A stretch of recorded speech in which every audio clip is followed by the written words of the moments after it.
Salam. Bugünkü dərsimiz biologiya fənnindən 9-cu sinif dərsliyindən hüceyrənin üzvü birləşmələri, zülallar və onların quruluşudur. Zülallar hüceyrənin üzvü maddələri arasında miqdarına və əhəmiyyətinə görə birinci yeri tutur. Zülallar biopolimerlərdir. Zülalların monomerləri isə amin turşulardır. Təbiətdə 150-dən çox amin turşu növü vardır ki, zülalların əmələ gəlməsində bunlardan yalnız 20 növü iştirak edir.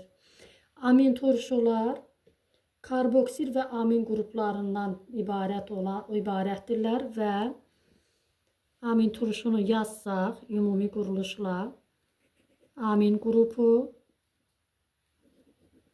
radikal, COOH. Bu amin turşuların ümumi quruluşudur. Hər bir amin turşu radikal hissəsi ilə bir-birindən fərqlənir. Yəni biz amin turşunu iki hissəyə bölə bilərik. Radikal hissə və radikalsız hissə. Radikalsız hissəyə funksional qrup da deyirik və burada amin qrupu və karboksil qrupu vardır. Zülallardakı olan amin turşuların kütləsini təqribən 128 atom kütlə vahidi götürürük. Yəni, bir amin turşunun nisbi molekul kütləsi 128-dir. Amin turşu qarığının isə nisbi molekul kütləsi 110-dur. Bu, ümumi verilən rəqəmdir. Təbii ki, amin turşuların kütləsi bir-birindən fərqlənir. Yəni, amin turşunun kütləsi radikaldan asılı olaraq dəyişir. Kitabda valin amin turşusu verilmişdir. Valin amin turşusunda radikal izopropil radikalıdır. NH2, CH, izopropil radikalı var burada.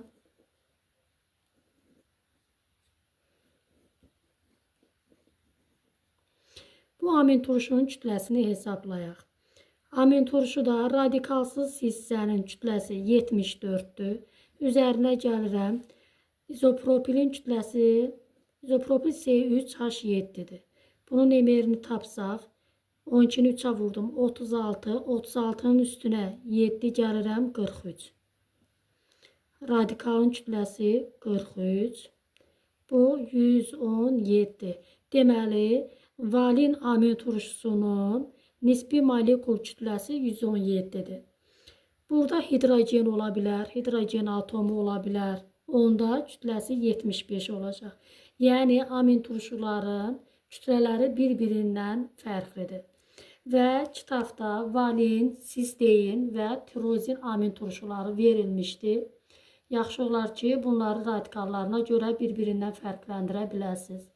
Əgər izopropil radikalı varsa, valin, CH2SH radikalı varsa, sistein, aromatik radikal varsa, tirozin amin turşusudur. Amin turşuların quruluşuna baxaq. Amin turşuların peptid rabitə əmələ gətirməsinə baxaq. Yəni, zülalın birinci quruluşu amin turşuların birləşməsindən əmələ gəlir ki, burada mən 4 amin turşudan ibarət şərti olaraq zülal göstərmişəm. Yəni, 4 amin turşudan ibarətdirsə tripeptid adlanır.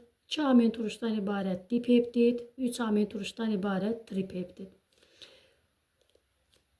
Biz amin turşunun ümumilikdə kütləsini 128 götürsək, onda kənarda olan amin turşuların və ortada olan amin turşularda baş verən dəyişikliklərə baxaq. Deməli, bir amin turşuda OH, digər amin turşudan H birləşərək su molekulunu çıxarır. Beləliklə, hər amin turşu arasında bir su molekulu ayrılır və su molekullarının sayı peptid rabitələrin sayına bərabərdir.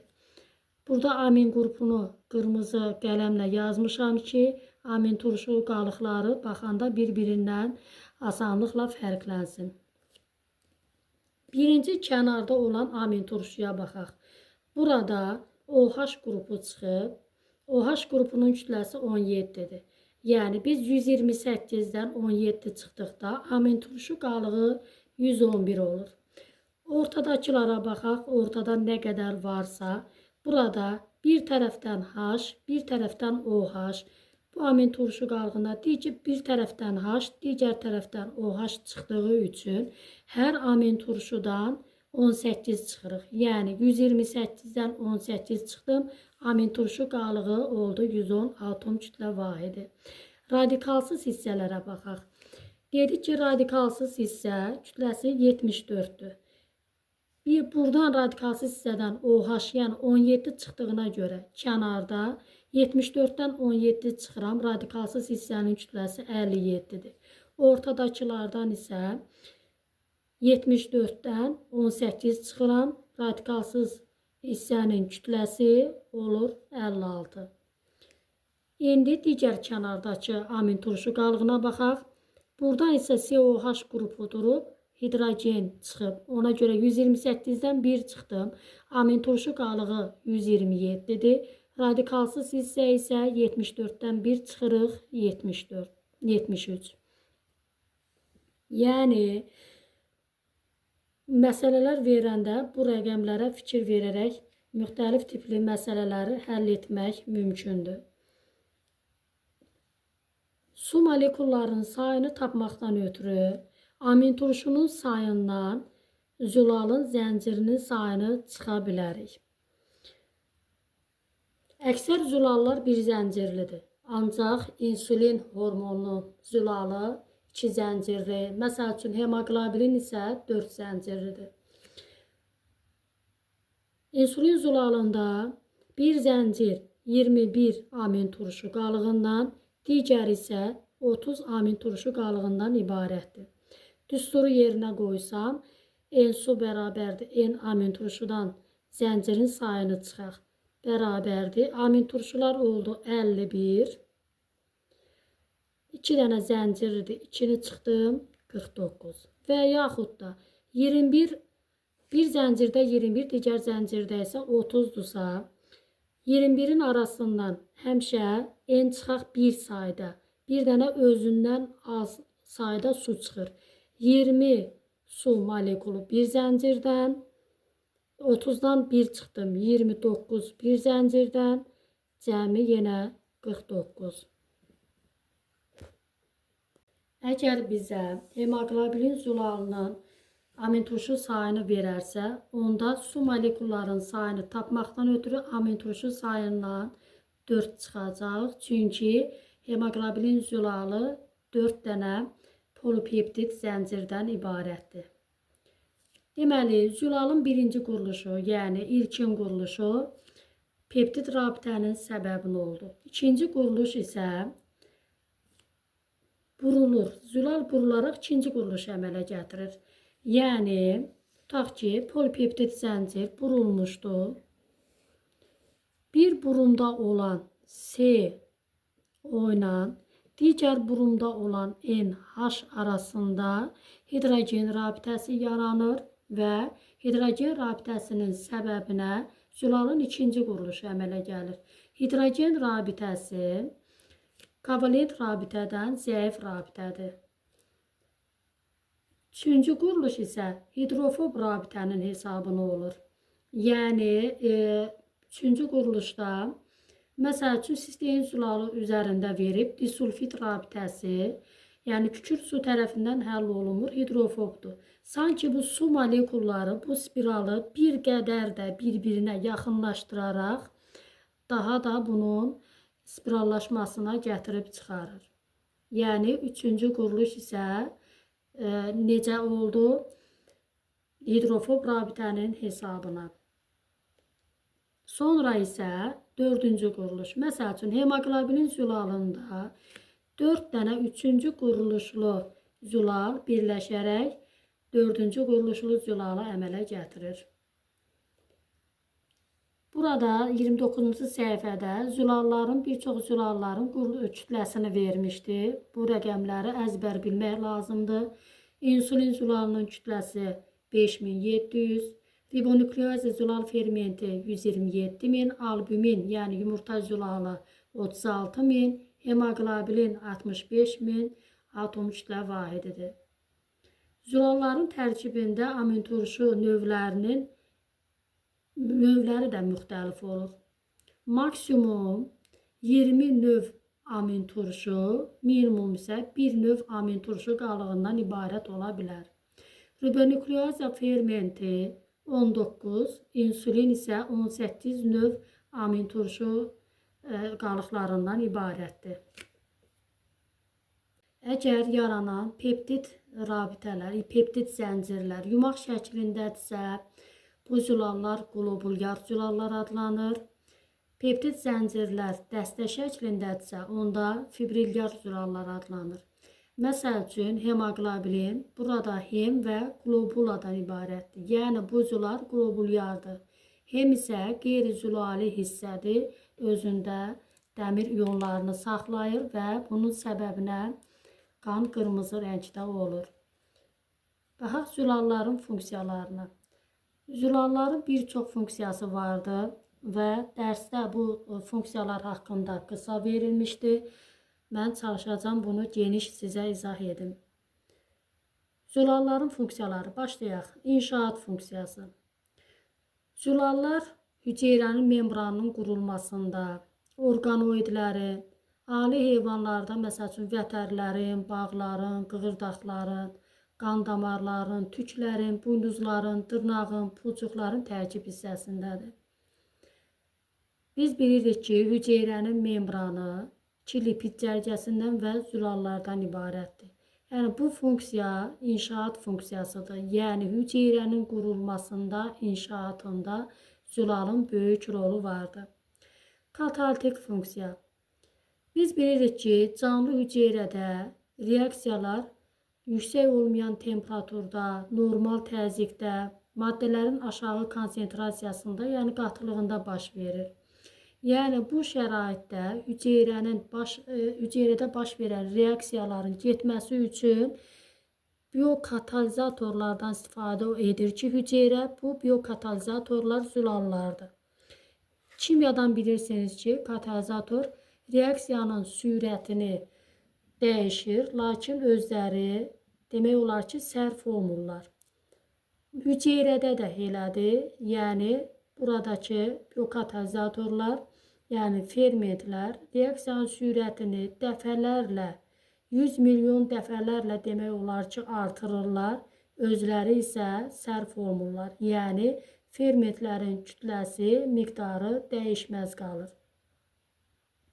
Ferment molekullarının ölçüləri kataliz etdiyi maddənin molekul ölçülərindən dəfələrlə çox olur. Yəni, buradan belə nəticəyə çıxara bilirik ki, reaksiya ferment molekulunun fəal mərkəz adlanan hissəsində gedir. Yəni, bütün səthində deyil, fəal mərkəz adlanan sahəsində gedir. Sonra hərəkət funksiyası. Hərəkət funksiyası, məsəl üçün, əzələlərin yığılması, ibtidailərdə qamçı və kirpiklərin titrəyişi əzələ funksiyasına misal göstərmək olar. Əzələ hüceyrələrinin yığılmasına səbəb aktin tellərinin miozin lifləri boyunca hərəkəti sayəsində baş verir. Bu zaman enerji ayrılır ki, enerjiya lazım olur ki, bu da ATF-in hesabına ödənilir. Sonra nəqliyyat funksiyasına baxaq. Nəqliyyat funksiyası kimi hemoglobin zülalını misal göstərmək olar ki, hemoglobin oksigeni özünə birləşdirir, toxuma və hüceyrələrə aparır, sonra isə oradan karbon qazını özünə birləşdirir. Biz bilirik ki, karbon qazının az qismini eritrositlər, çox qismi isə plazma tərəfindən daşınır. Deməli, hemoglobin 4 polipeptid zəncirdən ibarətdir dedik və hər bir molekulda olan hem özünə 4 oksigen atomu birləşdirə bilir. Bu oldu zülalların nəqliyyat funksiyası. Sonra zülalların müdafiə funksiyası vardır. Müdafiə funksiyası, məsəl üçün, yad cisimciklərə qarşı, viruslar, bakteriyalar, yəni antigenlərə qarşı xüsusi zülallar antitellər vardı. Siqnal funksiyasına baxaq. Hüceyrə membranında bayaq qeyd etdiyim kimi zülal molekulları var və bu zülal molekulları düzülmüşdü, müəyyən nizamla düzülmüşdü. Xarici amillərin təsirindən həmin zülallar öz üçüncü quruluşunu dəyişə bilirlər. Yəni, üçüncü quruluşları denaturasiyaya uğrayır. Və bu zaman siqnal yaranır ki, sonra xarici amilin təsiri də bitən zamanı öz əvvəlki vəziyyətinə renaturasiya edirlər, yəni qayıdırlar. Yəni, üçüncü quruluşun dağılması ilə siqnal funksiyasını yerinə yetirirlər. Sonra tənzimləyici funksiya. Biz bilirik ki, hormonlar bir çox bioloji prosesləri tənzimləyir və hormonlar tərkibinə görə karbohidratlardan, yağlardan və zülallardan ibarət ola bilər. Bitkilərdə hormonlar karbohidrat tərkiblidir. Məsəl üçün, bitkilərdə boy hormonu auksin, bu karbohidrat tərkiblidir. Cinsiyyət hormonları bilirik ki, yağ tərkiblidir, yəni lipidlərə aiddir. Əksər hormonlar isə zülal mənşəli olur. Məsəl üçün, insulin hormonu 51 amin turşudan ibarət oldu. Bayaq dedik, 51 amin turşudan, yəni ki, bir zəncirdə 20, digər zəncirdə isə 31 amin turşu qalığından ibarət oldu. Sonra energetik funksiya vardı. Əgər hüceyrədə yağ və karbohidrat çatışmamazlığı yaşanarsa, onda zülal energetik funksiyanı yerinə yetirir. Yəni, 1 qram zülal tam parçalandıqda 17,6 kilojul enerji ayrılır. Zülalların xassələri haqqında izah edim. Deməli, zülallar bir çox amillərin təsirindən, fiziki kimyəvi amillərdən, yəni kimyəvi amillər dedikdə spirtin, turşuların, qələvlərin təsirindən, fiziki amillər dedikdə yüksək temperaturun təsirindən, mexaniki təsirdən zülallar öz molekullarının quruluşunu dəyişə bilirlər. Yəni, molekul quruluşu pozulur, spiral açılmağa başlayır. Zülalların təbii quruluşunun dəyişməsi denaturasiya adlanır. Yəni, yoxluq deməkdir, aradan qaldırmaq deməkdir. Natura isə təbii, yəni təbii quruluşunun dağılması deməkdir. Denaturasiya iki cür olur, dönər və dönməz. Denaturasiya zamanı əvvəlcə 4-cü quruluş, sonra 3-cü, sonra 2-ci quruluş pozulur. Əgər müəyyən təsirlərdən birinci quruluş da pozularsa, denaturasiya dönməz olur. Məsələn, yumurta zülalı 60-70 dərəcə Selsidə denaturasiyaya uğrayır. Birinci quruluş pozulur və bu geri dönməyən proses olur. Əgər birinci quruluş pozulmursa, onda zülal öz quruluşunu bərpa edə bilir. Yəni, birinci quruluş durubsa, pozulmayıbsa, ondan sonra ikinci quruluş, üçüncü və dördüncü quruluş əmələ gələ bilir ki, buna da dönər denaturasiya və yaxud da renaturasiya deyilir. Əksər zülallar öz funksiyasını üçüncü quruluş əmələ gətirdikdən sonra yerinə yetirməyə başlayır. Bu maraqlıdır, hissəyə baxaq. Orqanizmlərdə baş verən stres zamanı mütləq müəyyən amin turşuya ehtiyac yaranır. Əgər lazım olan amin turşu olmazsa, immunitet pozulur. İnsan orqanizmində ən böyük amin turşu titindir. O, 38.138 amin turşu qalığından ibarətdir. İnsanda 5-6 ay ərzində zülallar yenisi ilə əvəz olunur. Asminoq və digər mollyusklar, örümçəklərin qanı göyümtürü rəngdədir. Çünki onun tərkibində mis iyonu vardır. Yəni hemoqlobin olanlar, dəmir iyonu olanlar qırmızı rəngdə, mis atomları olan orqanizmlərin qanı isə göyümtür rəngdədir.